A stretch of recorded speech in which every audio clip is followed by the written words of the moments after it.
Here we're going to graph a piecewise function. And I think a lot of times for piecewise functions, it's easiest to make a table so you can see what's going on with that piecewise function. Because we take a look here, the first part of my graph, that's less than -1, that's going to be a quadratic because we have 3x squared.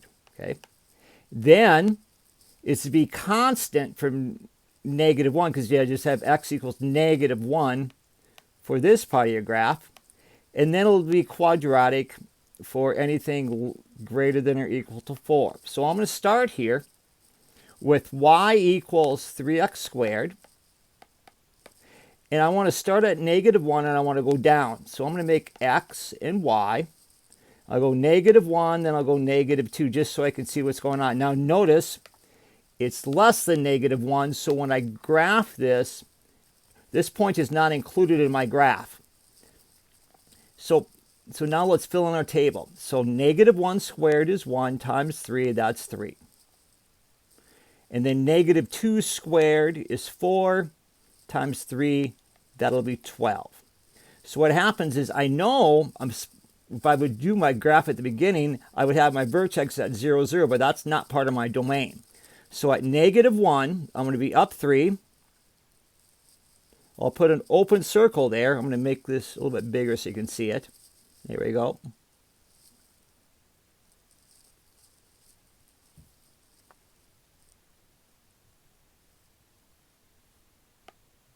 Oops, gotta be able to graph that there. Okay, so I'll go -1 and we'll go up 3. Then when you're at -2, I'm going to be off the graph already. So, but I do know a quadratic is U-shaped. So, and I didn't draw that very well. I'm going to redraw that.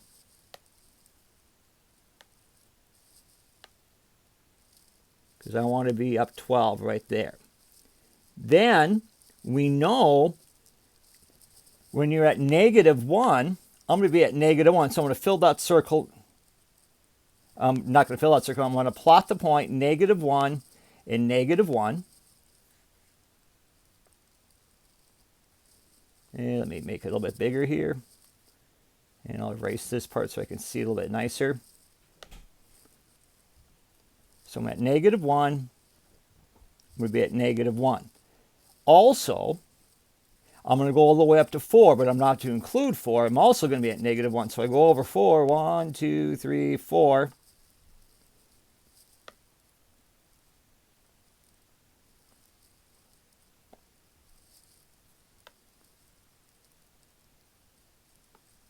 Open circle right there because it doesn't include that point. And then it's a constant function from there, so I'm going to draw a line between those two. Now when I take a look at my last part, I've got my quadratic here of x minus 5 squared plus 2. So I think, once again, what I'll do is I will make my parabola, or I'll make a table, I should say. So I'll do x and x minus 5 squared plus 2.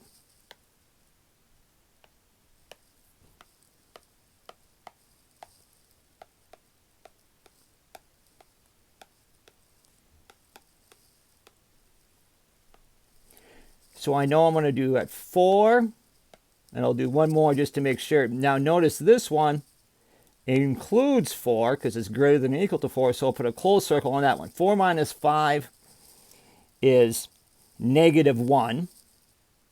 Squared is 1 plus 2 is 2. And then my vertex is at 5 and 2. So what happens when I go over 5, over 1, 2, 3, 4, 5, and up 1, 2. There's my vertex. And I know when I'm at 4,